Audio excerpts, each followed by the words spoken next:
जिन लोगों की कुंडली में चंद्रमा कमजोर होते हैं वो इन दिनों मुझे जरूर फोन करते हैं। चाहे वो कोई महीने बात कर रहा हो, कोई 15 दिन बात कर रहा हो। सबसे ज्यादा फोन अमावस्या के आसपास होते हैं। नमस्कार जी, हरिदृश्यम। इस वीडियो में मैं बात करूंगा चंद्रमा के बारे में। चंद्रमा क्योंकि हमारे मन के कारक है, हमारी भावनाओं के कारक है, यानी हमारे इमोशंस के। चंद्रमा के बारे में समझना हमारे लिए सर्वप्रथम बहुत जरूरी है,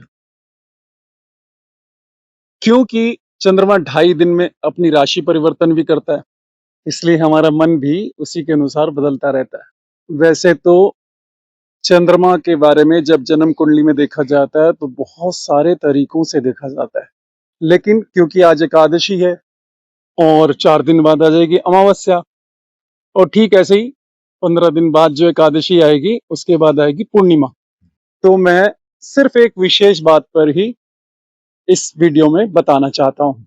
पूर्णिमा और अमावस्या में फर्क ये होता है, वो सभी जानते हैं कि अमावस्या पे चंद्रमा बिल्कुल दिखाई नहीं देते, डूब जाते हैं एक किस्म से, और पूर्णिमा पे फुल मून होता है। इसका असर हमारे जीवन में बहुत ज्यादा भी रहता है।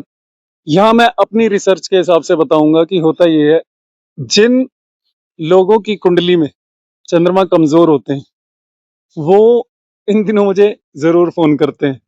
चाहे वो कोई महीने बात कर रहा हो, कोई 15 दिन बात कर रहा हो। सबसे ज्यादा फोन अमावस्या के आसपास होते हैं। तो मैं थोड़ा आसान करने के लिए आप लोगों को बताना चाहूंगा कि अगर आपके मन में भी आज हलचल हो रही है, ये लग रहा है कि कुछ, मतलब वो कहते हैं ना, बिना बात के ही मन डूब रहा है, और ऐसे ही जब पूर्णिमा आए लगे कि जरूरत से ज्यादा उमंगे आ रही हैं मन में, तो ये समझ लीजिए चंद्रमा का असर है। इन दिनों आपने करना ये है कि जैसे हमारे बड़े बुजुर्ग कहते हैं, कुछ पंडित भी कहते हैं, एकादशी के दिन चावल नहीं खाते। मैं चाहता हूँ इजी करना इसे, कि आप ये समझ लीजिए हमारे शरीर में 70% जल है, और चावल खाएंगे तो जल की मात्रा बढ़ेगी।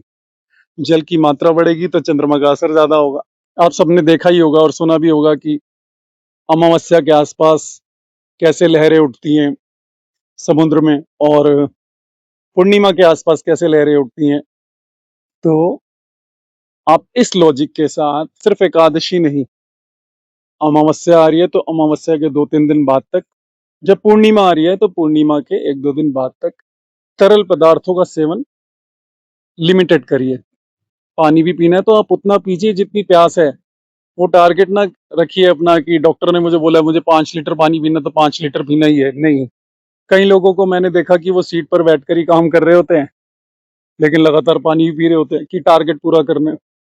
तो उनके मन में मैंने बहुत ज्यादा हलचल देखी, पसीना निकला नहीं, पानी घर चुआ नहीं। ये छोटा सा मैं आपको उपाय बता रहा हूँ कि अगर आपके मन में भी अमावस्या के आसपास 4-5 दिन पहले और 2-3 दिन बाद तक हलचल होती है बिना बात के, और ऐसी पूर्णिमा के आसपास भी, तो समझ लीजिए आपकी कुंडली में चंद्रमा कमजोर है। आपको घबराने की जरूरत नहीं है, सिर्फ इस लॉजिक के हिसाब से अपने मन पर नियंत्रण रखने की आवश्यकता है। धन्यवाद। हरिदृश्यम।